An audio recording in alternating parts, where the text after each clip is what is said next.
কি করছো? আর এটা কি খাচ্ছো? কেক বানিয়ে দিয়েছে। কই খাও, কেমন হয়েছে? ইয়ামি হচ্ছে। আচ্ছা খাও। আর কপালে ওসব কি বাবা? তুমি ভালোবাসো টিপ করতে? তোমার ভালো লাগে টিপ করতে? দেখো আমি চলে যাব না থাকবো? আমি যে রান্না করছি পকোড়া,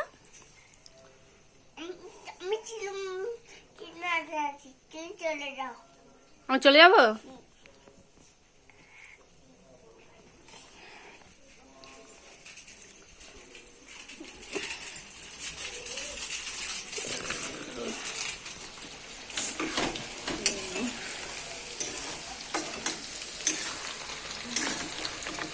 এই তো কালারে জল দেবে না তো? হালকা করে দেয়। চিকেন মশলা দিয়ে দিলে দিয়ে দিচ্ছি, এবার জল দিয়ে চাপা দেবো।